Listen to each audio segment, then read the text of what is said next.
Hey everybody, what's going on? Jamie Saettele here. It is 1 p.m. New York, and this is the Midweek Strategy Webinar for September 28th, 2016. So we are going to start with this Euro chart and the, actually you don't even need this, but the indicator or what's plotted below price. I just referenced this on Twitter, actually. You know what, before I really get into this, what can I make sure that you guys can hear and you guys can see the chart before I really get into things here? I just want to confirm that the audio and video is working, and if it is, let me know. AV is good from Pooja. Awesome. All right. Thank you, Pooja. All right. So you can see here the indicator on the bottom is measuring just the size of the range. Okay. Really simple concept here. The bigger the range, okay, this is a 20-day range based on closing prices. So it's the highest 20-day close minus the lowest 20-day, close. And very simple concept. The bigger the range, the bigger the percentage, the more extreme the trend.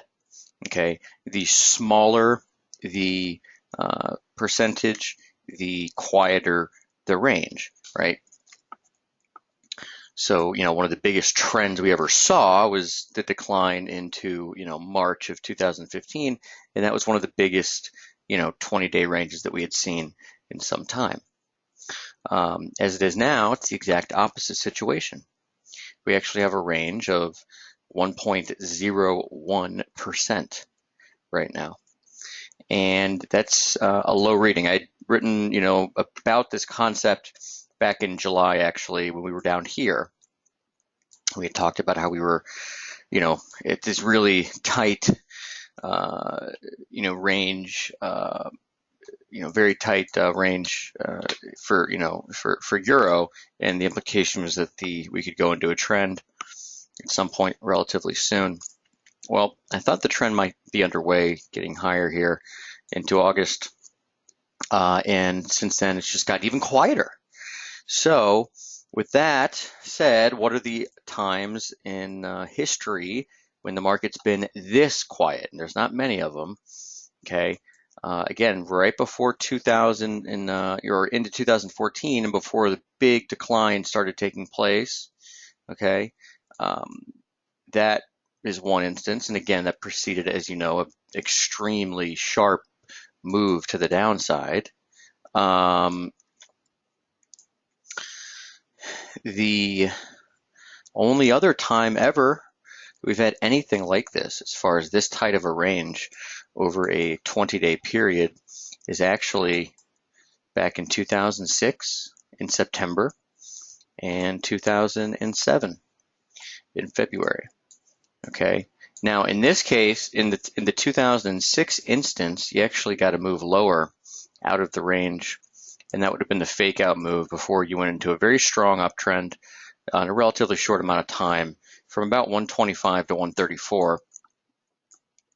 So a strong move higher. Okay. In fact, I remember this well, being around Thanksgiving when Euro just went through the roof. This in 2007, you more or less broke out of the range and just continued to go higher. All right. So, with the tight range we have right now, I'm, kind of really paying attention to the short-term stuff because I want to try to get on with this break. Again, I think it's higher because, well, I've written a lot about the cycles and everything else. And that it's just the time, it's just the dollar's time to go lower. But let's take a look at where the various, so this is the weekly chart, where the various 20-day high and lows are for the closing prices. All right. So we have for Euro,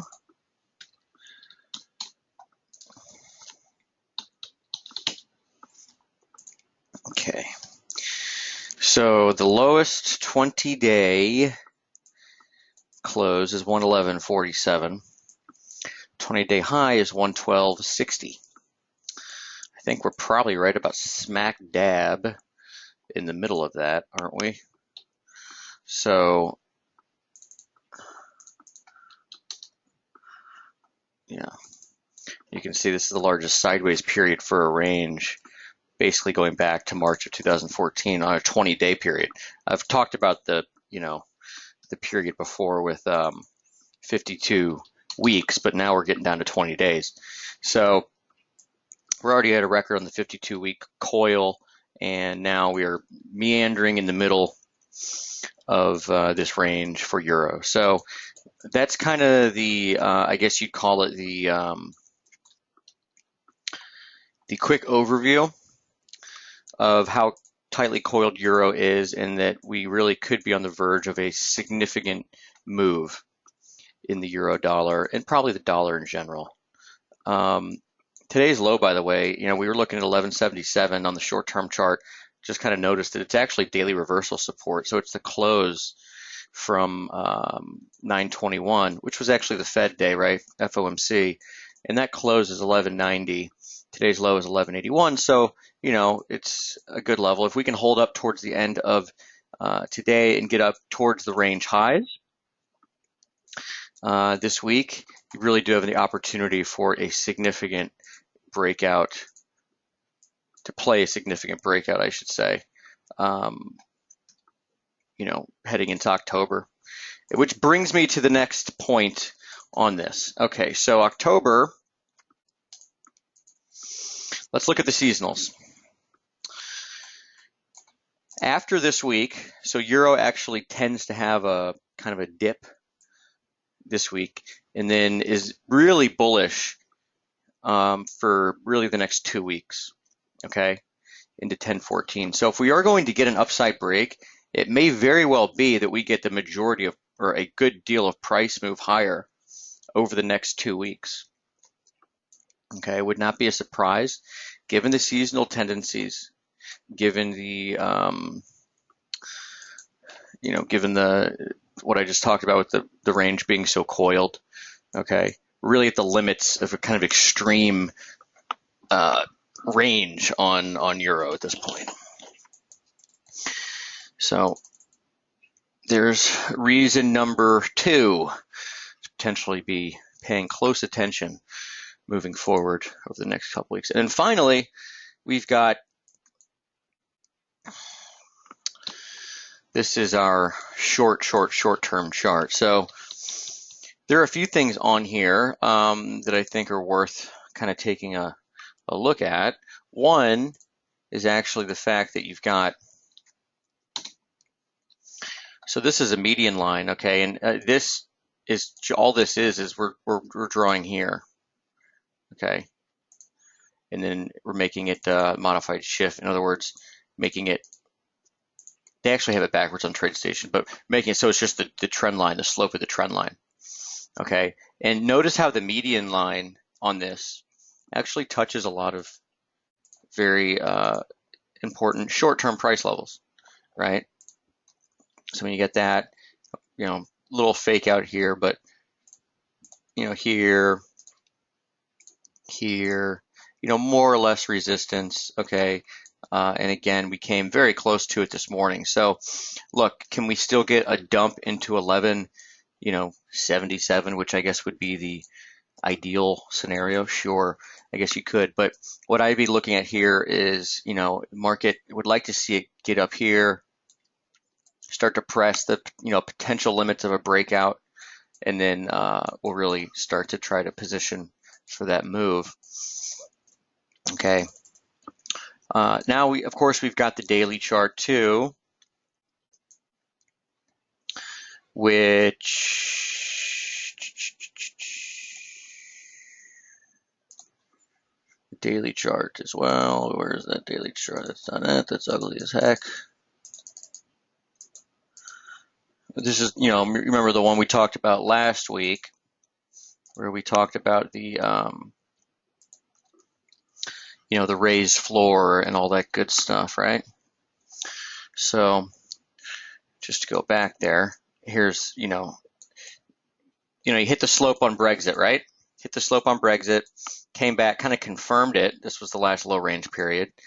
Rallied up, to a new high on the horizontal, pulled back, had a higher floor, rallied, thought maybe the breakout was underway, pulled back, 3 waves so far, but confirmed the race floor here, right? So I know that there's some out there saying, maybe 110.85 still needs to get hit, because that's the 618 of the rally from 109.10 post Brexit up into the August high. But for me, I am not too I guess married to the idea of 110.85 being hit. I mean, look, it can happen. Okay, I get it, but I do like the fact that we've had this 921 FOMC FOM day reversal and have held it actually today. So, would like to see a firm close today, but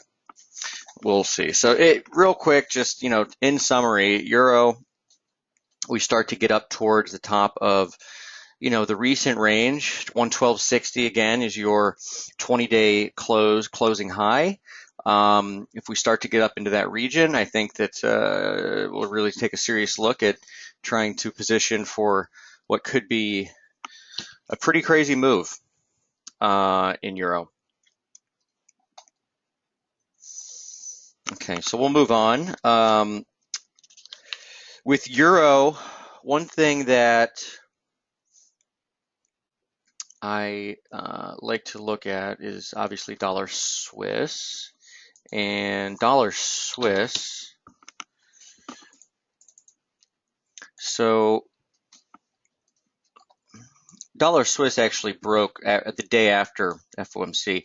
Dollar Swiss did break a very, very, very, very, very short-term trend line. Okay, and as you know, there's really nothing in dollar Swiss that would excite me up until we get down probably into, I'd say, 95.90 or so.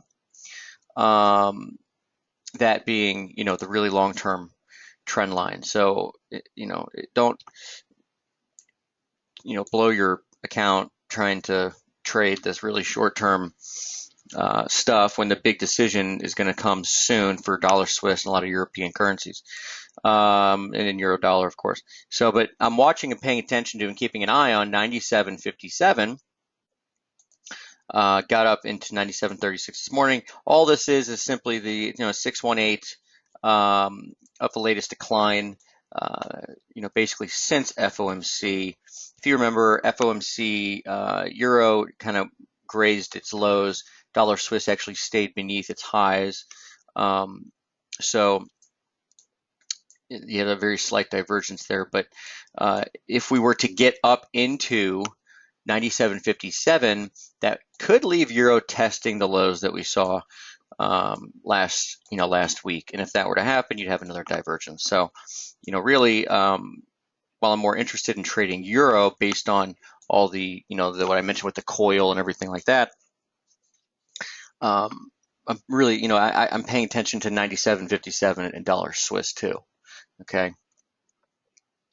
Here's another thing too. I was talking about this with a friend and talking about just, doesn't it seem like it's so obvious that the euro should go down, right? I mean, look at all the problems like with Europe that you've had. You've had Brexit. You've had the Italian banks.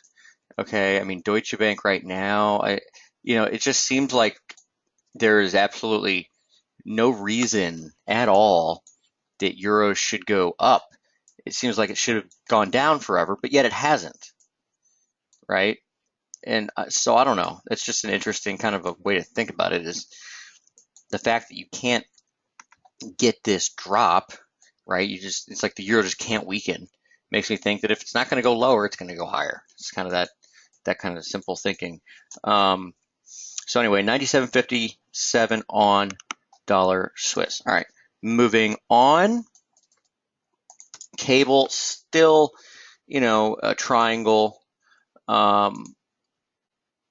This is, actually, I think this is probably the chart shown last week. So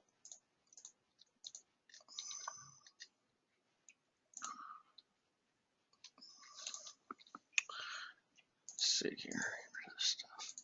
Look at it on the daily. So still thinking it's a daily, or the triangle, since the low on 7.6, 29.27, and I thought that we had a low in place here on 9.21, right after FOMC. It's why after we rallied into Thursday, I looked to buy that dip down here near 130 on Friday. Was also stopped out, and right at support. It's really kind of a crappy, I guess, execution, but nothing's really changed as far as the pattern's concerned, right? So like I'm thinking that you go higher in D, lower in E. This is your B wave, and then you go higher in C wave at some point. So,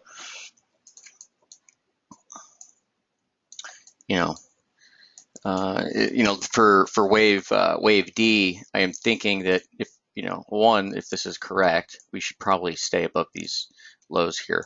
But two, I'd probably be looking towards 3270s. I mean, there's just a lot there, right? You got highs and whatnot throughout the summer, and even before the big slam lower just a few weeks ago, that was the high, was 3277. So we'll take a look at 3277 is resistance for wave D at some point. So that begs the question, right? You want to be long? How are you going to do it? Where are you going to be long from?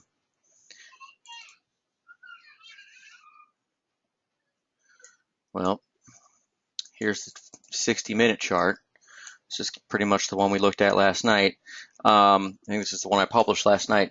And what I'd want to see is really, 3260 is the horizontal level. And it's a pretty clear one. I mean, right? Lots of stuff going on there, especially these two regions here in August and in July. So strength through there would really do it for me. But interesting price action, I think, today with, the parallel here. So again, this is just based on this trend line, okay? And we are starting to see, here's the median line. The median line's been support really throughout today's trading day. It was actually support in Asia here.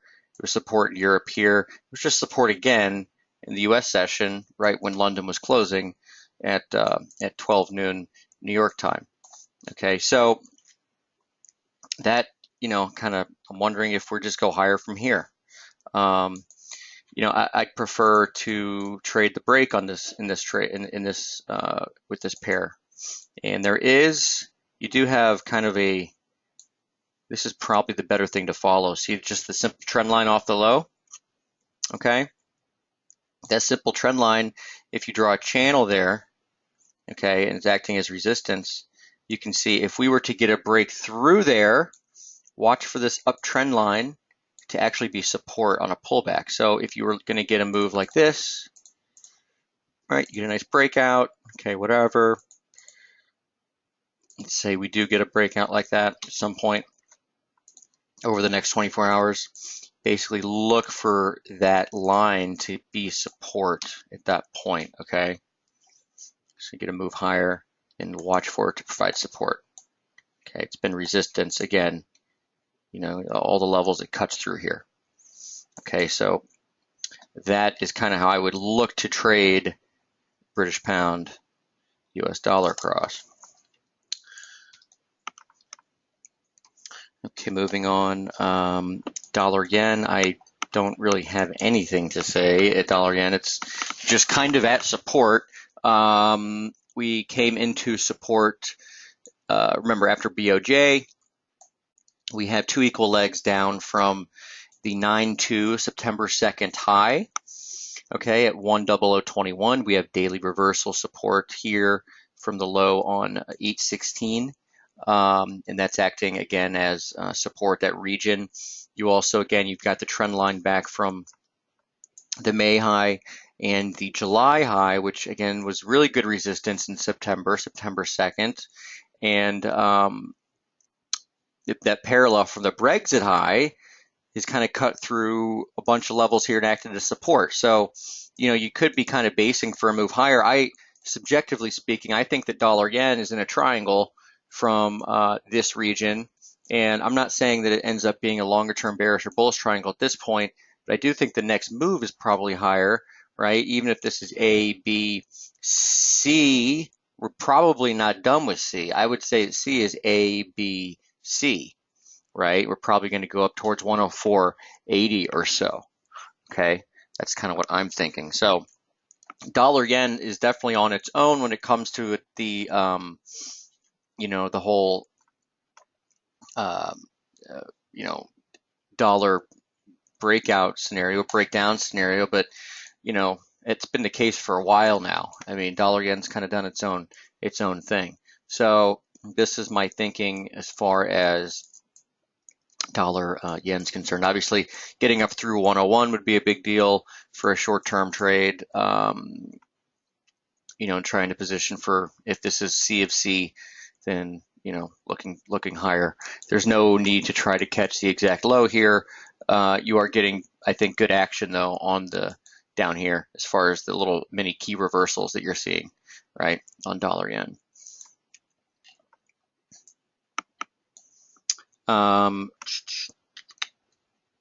Aussie, I am bullish Aussie on weakness.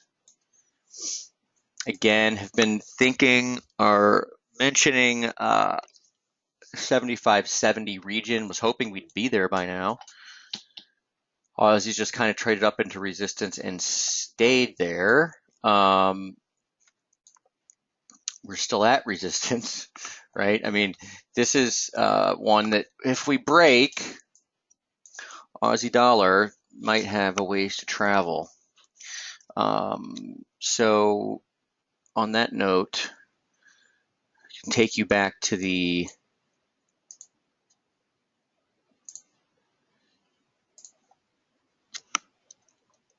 Aussie dollar. Let's see, wrong chart.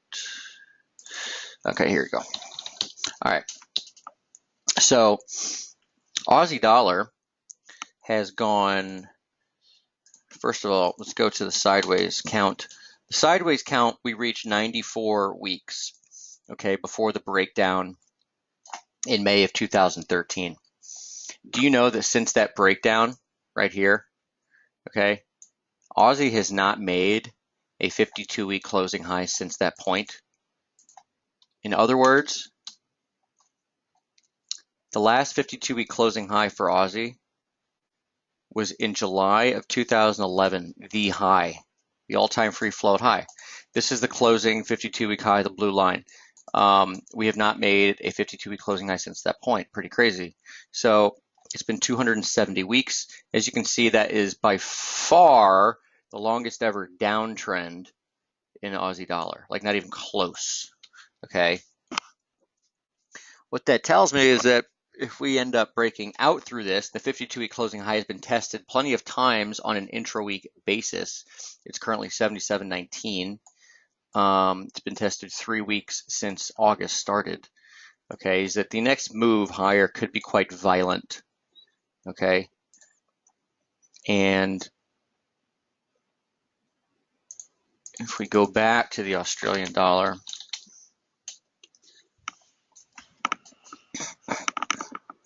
really paying attention to the gold levels here. I know there's a lot going on right here, but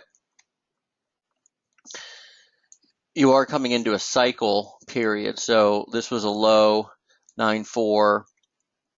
This cycle, by the way, is actually 19 weeks, and 19-week cycle, January low in May, and then we have it next week. So it would be ideal to get weakness into it in order to get your next big buy, and then your target for this thing. I mean, if we continue to follow the slope, raise floor here, we're probably looking up here somewhere first, 81.50, getting ahead of ourselves. But the thing I want to keep an eye on is basically support. I think it's 75.70 or so. You can see that's essentially the very short-term breakout level. Okay, is this area 75.70? I would follow this trend line over the next 2 days, the rest of the week, because you can see if you do get into tomorrow, if we are coming in, you could get a rebound. This is the weekly open price right here at 76.13. The trend line, it does intersect it kind of tomorrow during US trading. So you could get down there and maybe get a bounce. But the big level for me, again, is probably going to be 75.70. You've got the 20-day average there as well, which is always promising. Let's see here. Aussie dollar. Yeah. Okay, so the 20-day average is in purple. You can see it's right here at 75.76.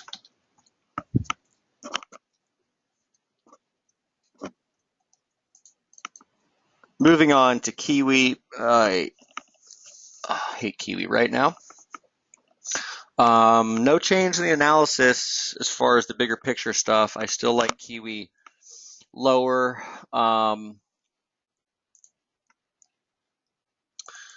It's been quite difficult to hold on to a short position. Each time if it's going to break down, it goes into some sort of crazy stop run on the upside and then turns over. So after it stops me out. But moving into the rest of the next few days, next few weeks, or really the next few days, I guess you'd be watching for resistance around 72.77. Again, it's the median line again. So 72.70, 72.80, right? And on the daily chart, still like the idea of Kiwi, getting down into 71.20 or so. Maybe a little. Hold on here.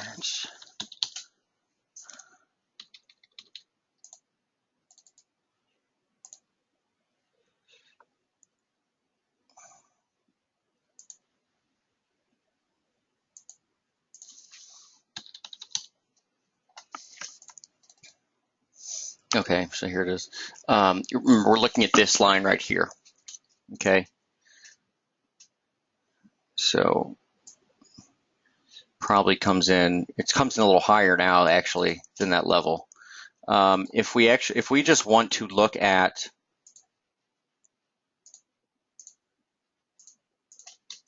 just the slope here, okay.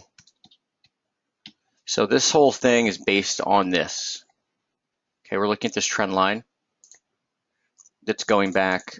It's essentially the 2016 trend line. You have the January low and the May low. And I'm wondering, it sounds actually about,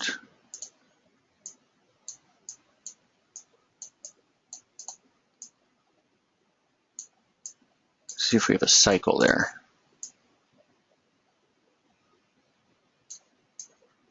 Cycle is on 10.6. In other words, you could get some sort of a turn then, and you do have the cycle pretty close here, May of 2015. This is a low cycle, low cycle, low cycle.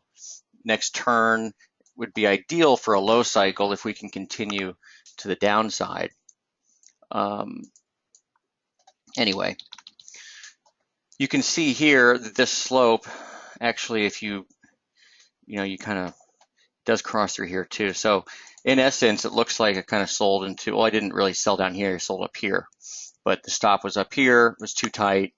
But yeah, so again, if you're going to try this again, 72.80 would be resistance, and I would put stop above 73.35 30 at this point. But yeah, been burned on this a number of times, obviously. So either way, this is the slope to follow. I don't think that this is a huge winning, the huge winner out there. I actually, I think Aussie Kiwi long is actually the better trade eventually, because I'm pretty bullish the Australian dollar on a longer term basis, right? I think it can pull back to 75, 70 or so. I guess it'd be ideal if you get that pullback in Aussie at the same time as you get this drop in Kiwi down into this region here, the support. We're looking at two equal legs, but at this point, might not be quite that far, unless, of course, you go down all the way for a test in the 69.70 region. So we'll see. But yeah, early October is the next turn period for Kiwi. All right, now we're going to get into dollar CAD. I've got a lot to look at as far as dollar CAD is concerned. So first of all, crude oil. To me, crude oil is looking bullish at this point. I had written that thing a bit ago, and it's still, I think, on the homepage, but about getting a three waves down, right? Or getting a move down into November before we go higher. I guess that's still possible, but I've got to go on the developments that we've got here, and we've got three waves down, okay, from August to September. We've got three waves down just over the last week. All right, so those two things are bullish, and this is how I look at Elliott, right? I'm not going to sit there. I'm not going to be your guy that's going to be like, we are in wave, A of 2 of X of Y of 5 of C of whatever, Roman numeral 2 1. Okay, now I'm not going to do that, but when it's so clear that it sticks out and you can obviously say that this is 3 waves or this is 5 waves or whatever, then you use that information. Okay, and in this case, you have clearly a 3-wave drop. You also have clearly a 3-wave drop, right? So 3 down, 3 down. Okay, so I'm looking for strength in crude oil then, right? At least back towards the high up at 49 bucks, which is the August high, because that's where the corrective 3 waves started. So that gives me more of an inclination to maybe, give the benefit of the doubt on dollar CAD to maybe the downside, which is why when I see the last couple of days, with some of the signals that we've gotten as far as the divergence, as far as the the reversal bars yesterday in the CAD crosses, that's what gets me very interested in dollar CAD. So here's a few things. First, the price chart again.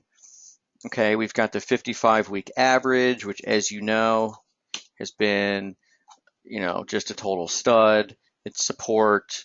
Okay, on the way up, it was resistance. It's been resistance for the last, since May, okay, July, in the last 3 weeks.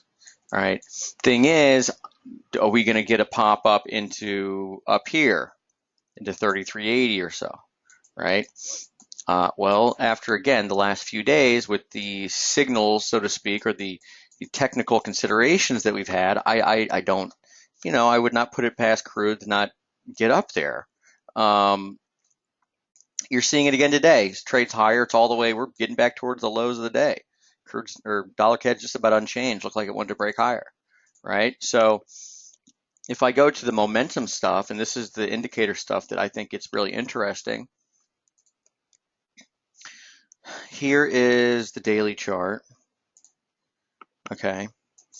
As you know, we've got, there's an 89-day cycle, by the way, Fibonacci number, 89-day cycle going back in dollar CAD. High, 89 days from there is the next high. 89 days from there was actually a couple days ago on the 26th. So we're in a good window as far as that's concerned.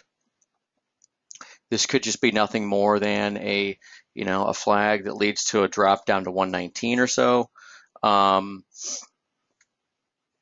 We have the divergence up here, right, as indicated by these magenta dots.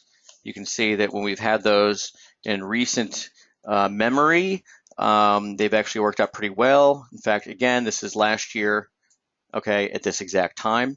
Last year, we made a high on 929. We then proceeded to fall from 134.50 down to 128.50 in just a matter of weeks, okay, before the blow off. So, we may be topping it. We may be doing kind of a 2015, 2016 kind of remix, right? So we've got that. And then, of course, the J spike. Okay, that was yesterday. And you can see we've had some very interesting ones. We had one at the high, the day of the high. This was a low. This was a low. We had one here on 9:15. Didn't really work out. It was very tricky. Traded up there and then fell over. And then we had one here just yesterday.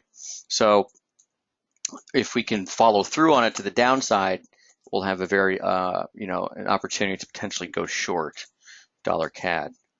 All right. And finally, on dollar CAD, the weekly, the long-term picture has actually changed quite significantly. So what you're looking at here is the blue dots and the red dots, okay? So the red dots indicate that you have a new high in RSI, at least a 26-week high in RSI, okay? But you do not have a 26-week high in price, okay? It's like the opposite of divergence, all right? The blue dots indicate the opposite. You have a 26-week low in RSI, but not a 26-week low in price. The signal, so to speak, from this, although I don't really take it as the actual entry, I look at it more as the kind of a warning, right? But the warning here is that you have a change in the RSI profile, and for the most part, during trends, it's only going to give you sell signals on the way down. There are obviously some that are going to be wrong, and when they're wrong, they're really wrong. Okay, that's why you got to use stops. But and on the way up, excuse me, for the most part, they're only going to give you buy signals. Okay, I mean you can see it throughout, very strong uptrends, very strong downtrends. Okay, during a sideways period, you're going to get both, right? But for the most part, again, you're going to get sell signals on the way down, buy signals on the way up. These are very long term. So yeah, we just got one of these sell signals. Okay, it was just 2 weeks ago, actually, right? And that piqued my interest, obviously, as well. Just throw it in there with everything else that we've talked about as far as the daily momentum and crude oil looking, pretty good technically with the 3 waves down, 3 waves down. There's more to this story. Okay, Kiwi CAD made a big reversal last week, right? A big J spike on the Kiwi CAD. You can see it in the scans, of course. If you are unfamiliar with the scans, as you know, swing update. Okay. Oh, do I not scan for Kiwi CAD? I guess not. That might not be one that I actually have going on, because if I had every cross, I'd have like 1,000.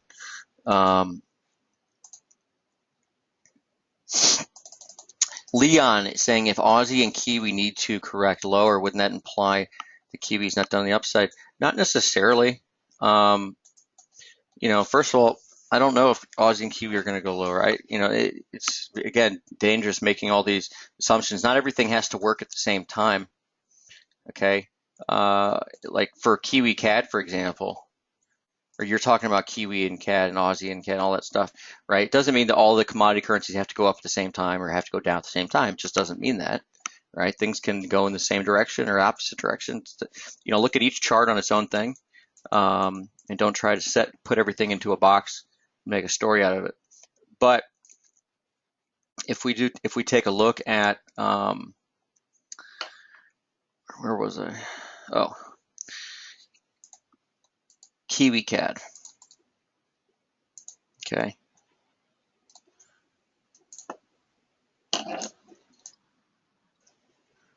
All right. Here we go.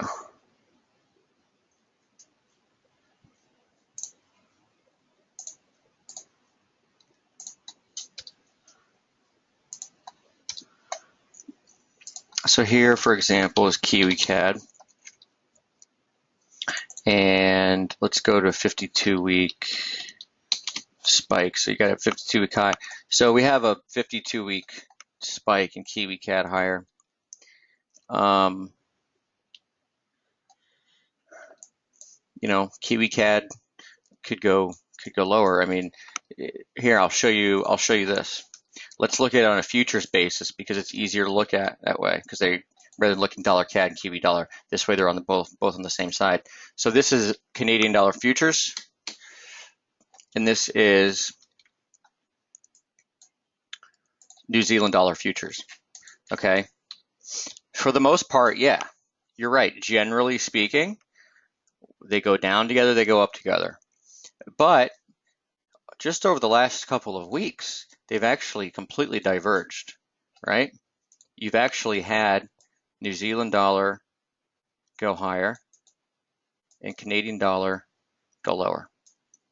All right, so it does not mean that you have to have it where if Kiwi dollar is going lower and Aussie's going lower, the dollar CAD's going to make one more high or whatever. And even if it is, like, who cares, right? Like, if, you know, so what? Like, so let's say that dollar CAD could go down to 119.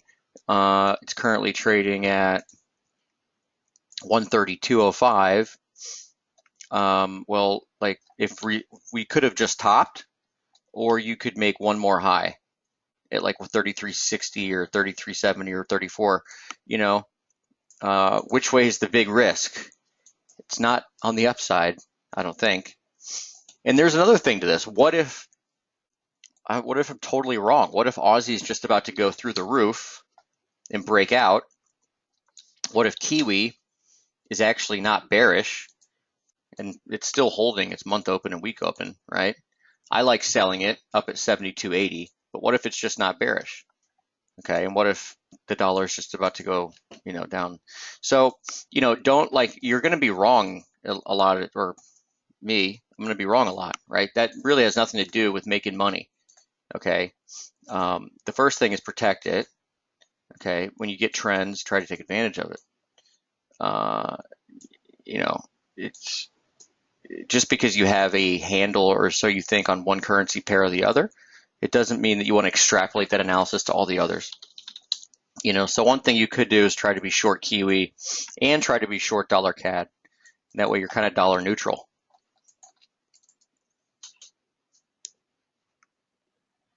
Yeah, Leon, you're right. Pattern cycles and commodities are much clearer than in FX. I agree 100%. And that's why also that you'll see them a little clearer in in commodity currencies, right? Like really long-term stuff, you'll get, you know, I think, you know, interesting cycles in euro, okay, but that's really long-term, right? Like the 8-year thing I was talking about back in, you know, the dollar pair in the special report back in June. But yeah. Yeah, I mean, yeah. Leon says here, better to trade gold, silver, crude on pullbacks than try to trade choppy euro, pound, or even commodity currency pairs. Yeah, I mean, the thing is like that's been the case, but it will go into a different scenario, right? And again, this goes back to the whole idea of passing the baton, right? And the whole general dollar bearish thing. Like you can't tell that the dollar's been really bearish, you know, if you're looking at FX, but if you're looking at emerging markets, if you're looking, you know, at crude, it doubled off the lows, right, from February. You know, even dollar rand. I mean, there's these markets that they take their turn. Okay, eventually it will be FX turn to play catch up, in my opinion, right? Eventually, Euro will break out, Aussie will break out, dollar CAD will break down. Eventually, this, we're going to have, the baton will be passed to the currencies. Okay, at least that's my opinion. Could be wrong, but that's what I think is going to happen.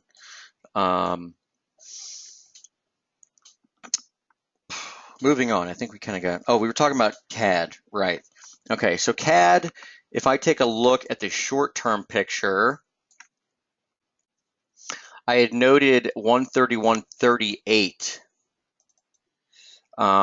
Leon said when that occurs, positive trend comes. It could be, or it could, we don't know. That's the thing. It could be, or it could not be. I mean, you don't know. People could be thrown for a total loop and, be like, what the hell is going on? I just try to trade the price. Okay, so 31.38 is the level that I think is a solid kind of pivot, if you will, for dollar CAD. 31.38 is right here. That's last Friday.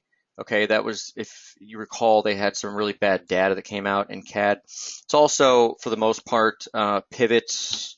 You can see here highs back here, so 31.50 region, whatever. So 31.40, 31.50 for dollar CAD is really kind of your spot, right?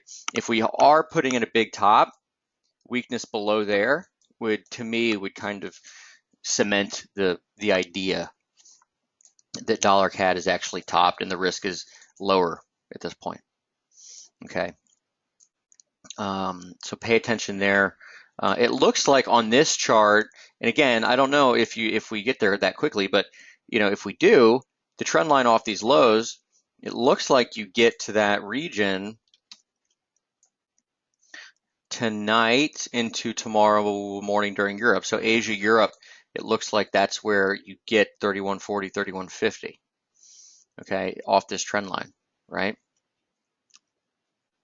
In the meantime, if the market comes in this way and you want to get more aggressive, market comes in here, okay, watch for this line, which is essentially your old,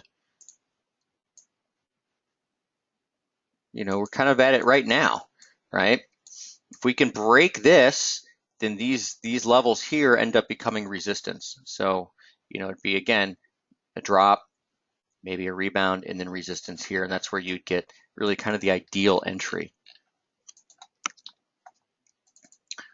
So I will keep an eye on that.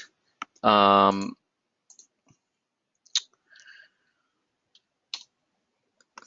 right, where are we now?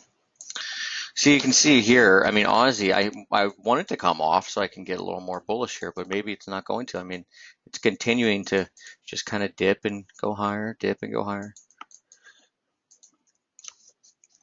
All right, what about some of the exotics are pretty interesting right now, right? So dollar NOK, that's the Norwegian krone,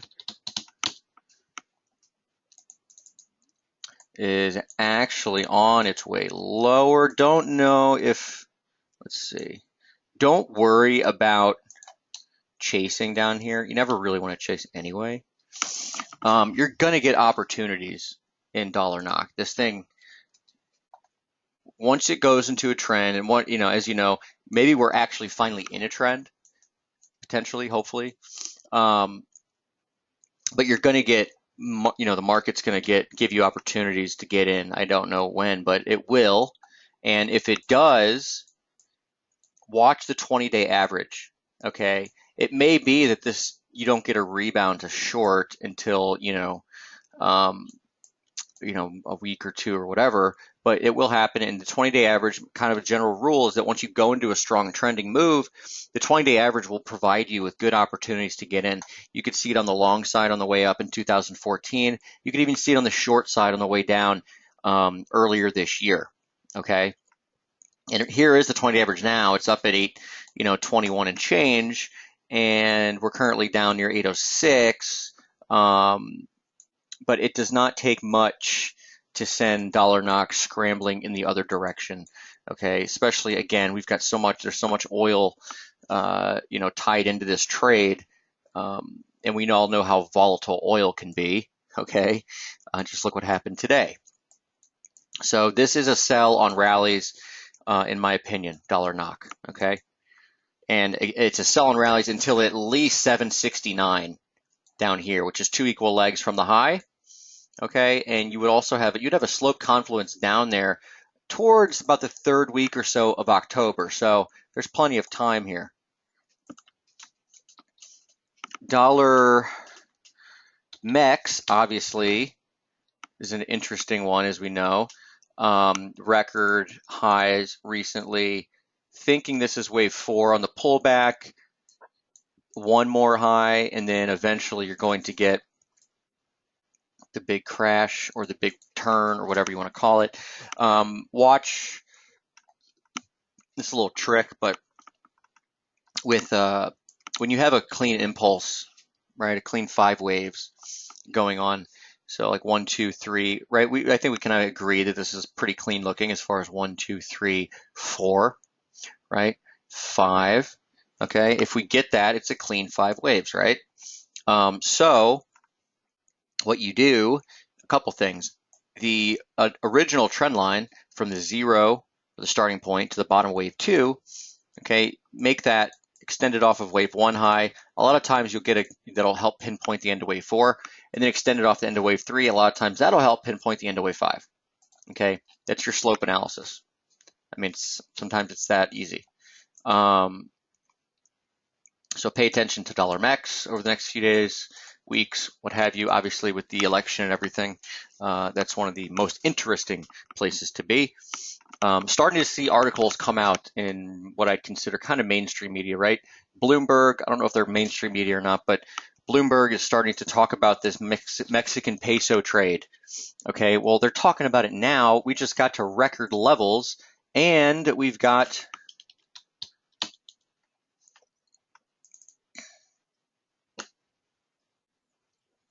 the COT, right? This was put this in the update on Sunday. You know, you have a record amount of speculative short positions in the Mexican peso. Okay, more so than when you got the bottom in August of last year. Okay, record amount of commercial longs. Actually, not quite. The record for commercial longs is not quite. It looks like you had a couple thousand more contracts on the long side for commercials back in July, end of July of 2015. But the point is, you have an extreme record in COT. Okay, so that said, it doesn't take a lot to kind of nudge the market the other way when the market's that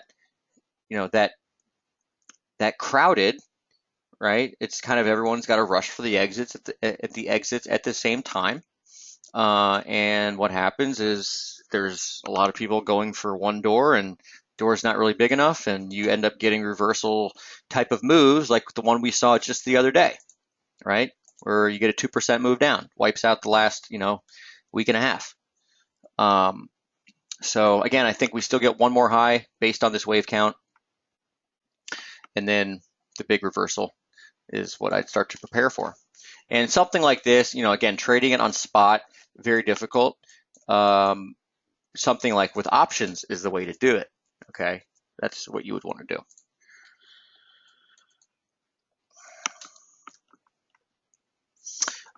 Here's another cross that's interesting. Euro pound. So Euro pound up into these highs. I mean, look, this is a pretty big uptrend, right, going on here. So calling the end of it, probably not the best idea, but pay attention because we're getting really close. Here it is. You can see where you'd get 2 equal legs down from the 2015 low. That's if we were subdividing it from here to here, basically the rally into this year's April high and then down before kind of Brexit.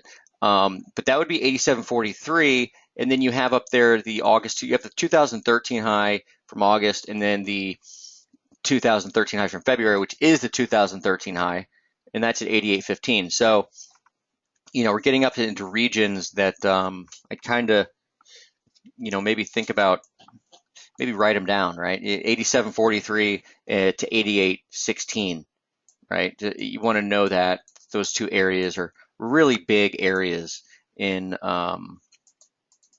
in euro pound. And again, we might actually see where we could get maybe intersection with some of the slope up here. No, and that's going to be too high. Either way, I would note those levels. Okay, I would know that they are there.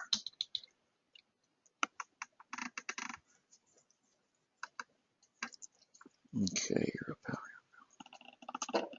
finally, last thing I wanted to do. So we're coming into the fourth quarter. Third quarter ends this week. Just a couple more days of trading in the third quarter. And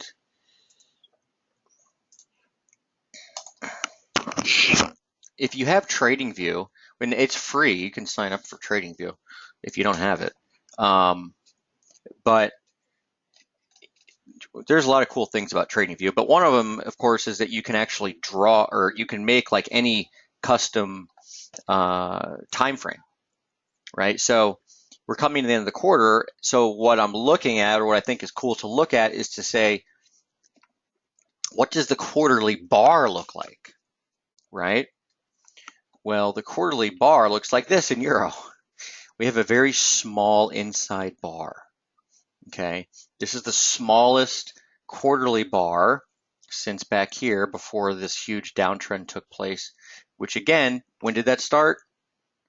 It started in the third quarter of 2014, okay? So we had 3 big quarters of down moves in a row. And since then, 1, 2, 3, 4, 5, 6 quarters of sideways movement. In other words, we've got twice as long sideways movement as we did in trending movement. Okay. As a general rule, it probably means we're about time to break out. Okay. You spend twice as long going sideways as you did trending, going to the next trend. Okay. So this is the euro inside quarter. Pay attention to that quarter. The 109.52 is your quarter for the low, and 112 or 113.66 is the quarterly high. Kind of mark those down. There are much more interesting quarterly looking bars, including Aussie. So Aussie, first quarter was a huge reversal. Okay. Since then, we've gone sideways. This is a reversal bar. This looks a lot like down here in 2001, where you had a quarterly reversal. You then had a down quarter, but then the quarter after that, you actually stabilized. After that, you can see that the uptrend really kind of went into effect. Okay.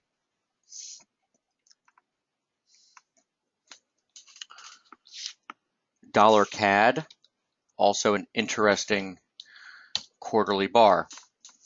Dollar CAD, huge reversal, as we all know, back in the first quarter. Second quarter kind of followed through, closed relatively unchanged. Third quarter rebound. So with this one, I think this chart, just this simple chart here, kind of drives home what kind of a turning, what kind of turn you could actually have, right, with this big reversal bar back here. Okay. I mean, the last big time reversal bar like that is probably back here, 2007. All right. Okay, so just an interesting thing. By the way, if you do have TradingView and you want to make a quarterly chart, just type 3M for 3 months. It will make the quarterly bars for you. Okay. Okay, so I'm going to wrap it up here. Unless there are any questions, and if there are, I'd be happy to answer them.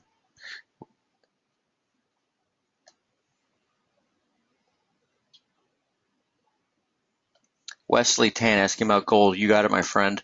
So we looked at gold last night and silver, actually.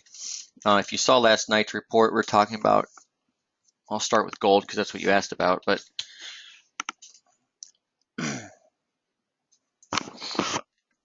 a few things on this. Okay, Wesley. Here's the daily chart. We'll go to 4-hour chart. Basically, since, chart is about observation, okay? So since you had the high back in July, you had a dip, a rally, a lower low, a lower high, and then things changed on 9/16. You turned up before making a new low. That's subtle, but it's a possible behavior change here, okay? So, what we're saying is that you could actually be turning higher because you did not make a lower low. Okay, now we have made a lower high, but if we were to get back above this level, which is the high from 9/22, you get a higher high. Okay, then if we look at the rally from 9/16, okay, 1, 2, 3, 4. I think this is a truncated fifth. You do have 5 waves down though into the low, which is 1320. From here, I would look for a rebound. Okay, you can see the region we're holding here is actually, this is the post FOMC spike low at 1319.94. And if you just look across the chart to the left, you can see that you've got some pretty good, rebounds and whatnot around the 1320 region. So from here, I'm looking higher. Okay, I think gold rebounds here. I'd be looking up back towards probably 1330 or so, okay, which has been a decent resistance level. 1330, you can see it if you just look across here, okay. If I drop a fib on here, happens to be the 618, it's 1332. So yeah, I like gold higher from here, Wesley, into 1330. Now, bigger picture, and what I was getting in before, silver is probably your better looking chart. Again, look at this median line. Okay, this thing has been precise, resistance, support. Okay, lift off right through it. Okay, support, support, support, all the way back through August and all of this month. And then today we dipped and we're making this little, kind of spinning bar here, or I guess a doji right here if we close like this. Yeah. So Wesley, that's cool. So, again, we're in this period of this really tight range with gold. So, 1320 is that good support, like we just talked about. But, pay attention to 1330, 1333. As you get up into that region, you might actually get resistance. Okay. That gold chart, eventually this thing's got to break to the upside, I'm thinking, because you do have a wedge target for gold. And why don't I have the, that's weird. Must have deleted it. Anyway, but eventually you've got here's the wedge target is right here. Okay. Here's the trend line on the weekly. So you can see it right here. You continue to test this thing, test this thing, test this thing. Okay, all the way back since June. Eventually we're going to break out, probably going to try to take out 1433 to the wedge target. Then you might actually get another pullback. At least that's kind of what I'm thinking as far as gold's concerned. All right. Okay. Anything else?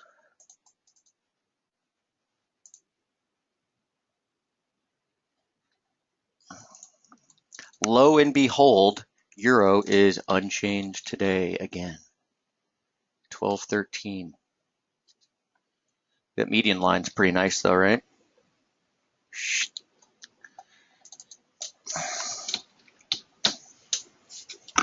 All right, cool. Well, everyone have a great rest of your week.